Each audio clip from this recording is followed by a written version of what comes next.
রামকৃষ্ণ কথামৃত দ্বিতীয় দর্শন ও গুরু শিষ্য সংবাদ। দ্বিতীয় দর্শন সকালবেলা 8টার সময়। ঠাকুর তখন কামাতে যাচ্ছেন। এখনও একটু শীত আছে, তাই তাহার গায়ে মোলেস্কিনের র্যাপারের কিনারা শালু দিয়ে মোড়া। মাস্টারকে দেখিয়া বলিলেন, তুমি এসেছ? আচ্ছা, এখানে বসো। এ কথা দক্ষিণ পূর্ব বারান্দায় হইতেছিল। নাপিত উপস্থিত। সেই বারান্দায় ঠাকুর কামাইতে বসিলেন ও মাঝে মাঝে মাস্টারের সহিত কথা কইতে লাগিলেন। গায়ে ঐরূপ র্যাপার, পায়ে চটি জুতা, সহাস্য বদন। কথা কইবার সময় কেবল একটু তোতলা। শ্রীরামকৃষ্ণ মাস্টারের প্রতি, হ্যাঁ গা, তোমার বাড়ি কোথায়? মাস্টার, আজ্ঞা কলিকাতায়। শ্রীরামকৃষ্ণ, এখানে কোথায় এসেছ?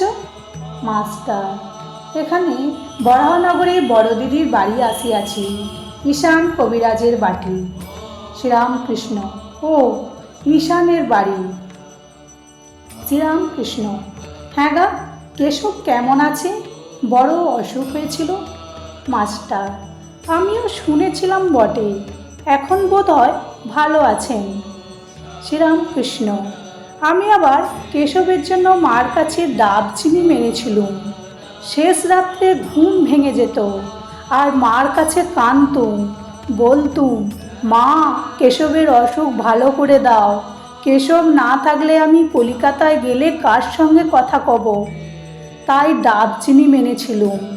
হ্যাঁ গা, উক সাহেব নাকি একজন এসেছে, সে নাকি লেকচার দিচ্ছে। আমাকে কেশব জাহাজে তুলে নিয়ে গেছিল, উক সাহেবও ছিল। মাস্টার, আজ্ঞা এরকম শুনেছিলাম বটে, কিন্তু আমি তার লেকচার শুনি নাই, আমি তার বিষয়ে বিশেষ জানি না। শ্রীরামকৃষ্ণ, প্রতাপের ভাই এসেছিল, এখানে কয়দিন ছিল, কাজকর্ম নাই, বলে আমি এখানে থাকবো। শুনলাম মাগ ছেলে সব শ্বশুরবাড়িতে রেখেছে, অনেকগুলি ছেলে পিলে।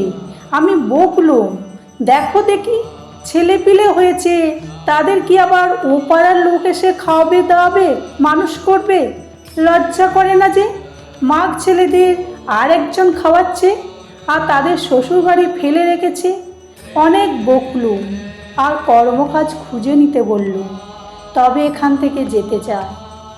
ও শান্তি শান্তি শান্তি। হরি ওম তৎসৎ।